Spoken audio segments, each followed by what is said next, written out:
We interviewed Go Payment and Mint, and both are very established groups. The teams, what Tom had mentioned, the teams are not aware of the resources that CTO provides. We've had AutoLab for some time, and from what I'm aware, only QuickBooks team has utilized that.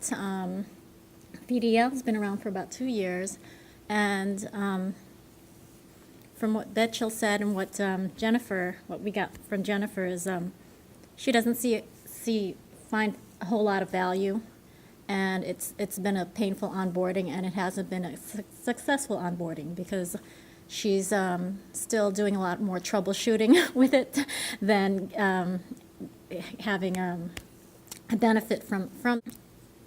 I heard a lot of frustration from both the developer and the QA, and them finding a lot of hassles in some of the steps that they do with lack of coordination and communication, working with remote teams.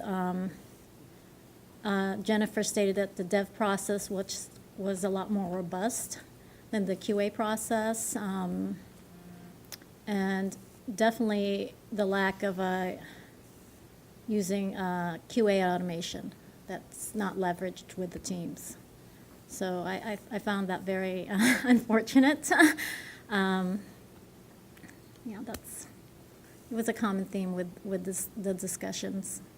And there was another, the teams don't have a dedicated resource for their SCM, so they're not applying a lot of the best practices in terms of labeling and branching, so the developers were doing their own branching. A lot of the teams are smaller teams where the PM works as also as QA, and that's very normal with a lot of the mobile teams that start.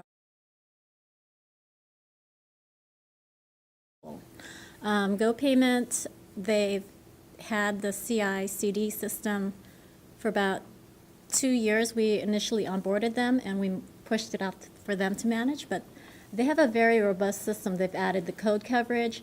Jennifer mentioned that she does have a web page that provides HTML, and none of the other teams that I've worked with have that, where they show splash screen and logging information. That team also, the developer that customized it, she implemented for the build to trigger. It's a complete end-to-end build. It's very robust. That's the only one team out of all the mobile teams I've worked with that went beyond with what the template we had, where it was just build and stage. So that's a team that would be a great example to work on their design.